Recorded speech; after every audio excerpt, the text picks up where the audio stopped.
ಆತ್ಮೀಯರೇ, ಎಲ್ಲರಿಗೂ ನಮಸ್ಕಾರಗಳು. ಈ ದಿನ ಲೈವ್ಗೆ ಬಂದಂತಹ ಕಾರಣ, ಇತ್ತೀಚೆಗೆ ಒಬ್ಬ ಮಹಿಳಾ ನ್ಯಾಯಾಧೀಶರು ಮಾಲೂರು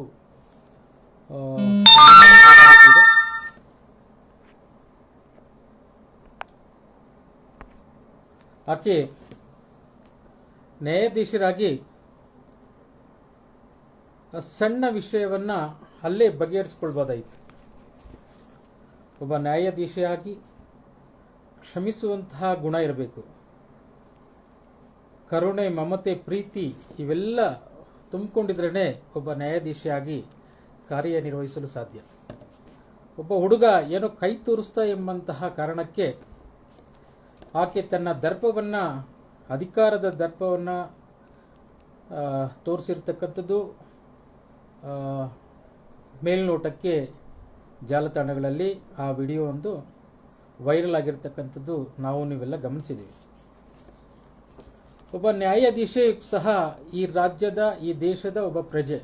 ಆಕೆಯೂ ಸಹ ಸಂವಿಧಾನದ ಅಡಿಯಲ್ಲಿ, ಅಂದರೆ ಕಾನೂನಿನ ಅಡಿಯಲ್ಲಿ ಕೆಲಸ ಮಾಡ್ತಾ ಇರತಕ್ಕಂತಹ ಒಬ್ಬ ವ್ಯಕ್ತಿ. ಆಕೆ ಹೊರಗಡೆ ಪ್ರಪಂಚದಲ್ಲಿ ಯಾವ ರೀತಿ ಜನರ ಜೊತೆ ಬೆರೀಬೇಕು, ಅವರ ಜೊತೆ ಯಾವ ರೀತಿ ಮಾತಾಡಬೇಕೆಂಬಂತಹ ಕನಿಷ್ಠ ಜ್ಞಾನವೂ ಇಲ್ಲದಂತಹ ಅವಿವೇಕಿ. ಯಾಕೆಂದರೆ ಒಬ್ಬ ಎಷ್ಟೇ ಹಿರಿಯರಾದರೂ ಸಹ ಆ ಸಣ್ಣತನ ಇದ್ರೆ ಅವರನ್ನ ಎಂಥವರು ಸಹ ಏಕವಚನದಲ್ಲೇ ಮಾತಾಡಿಸ್ತಾರೆ. ಇವತ್ತು ಆ ಹುಡುಗ ಮಾಡಿರ್ತಕ್ಕಂತಹ ಒಂದು ಕೈ ತೋರಿಸಿರ್ತಕ್ಕಂತಹ ಒಂದೇ ಒಂದು ಕಾರಣಕ್ಕೆ ಆಕೆ ಜೊತೆಲಿರ್ತಕ್ಕಂತಹ ಮಹಿಳೆಯನ್ನ ಮತ್ತೆ ಆ ಹುಡುಗನನ್ನ ಮನಸ್ಸು ಇಚ್ಛೆ ನಿಂದಿಸಿ ಆ ಪೊಲೀಸರನ್ನ ಕರೆಸಿ ಆ ಹುಡುಗನ ಮೇಲೆ ಕ್ರಮ ಜರುಗಿಸುವಂತಹ ಕೆಲಸ ಮಾಡ್ತಾರೆ. ಮತ್ತೆ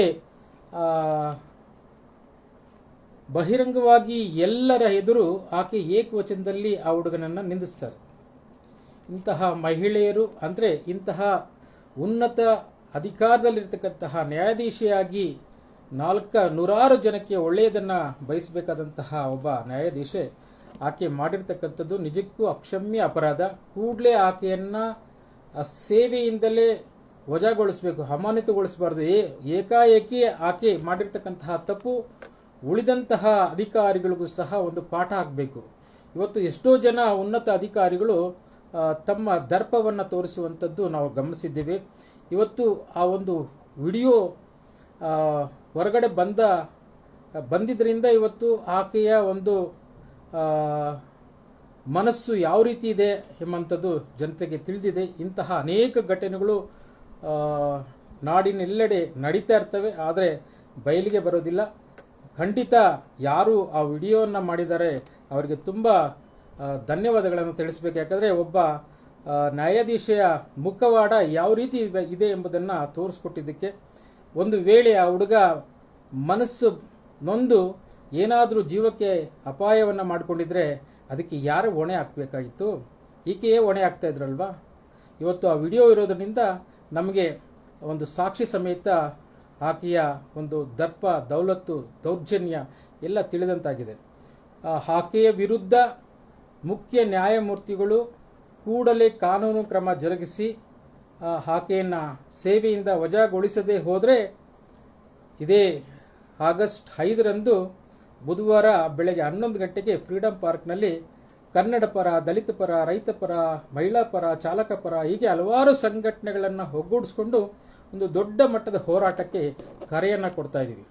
ಈಗಾಗಲೇ ಪೊಲೀಸ್ ಅನುಮತಿಗೂ ಸಹ ಪತ್ರವನ್ನು ಕಳಿಸ್ಕೊಡ್ತಾ ಇದ್ದೀವಿ.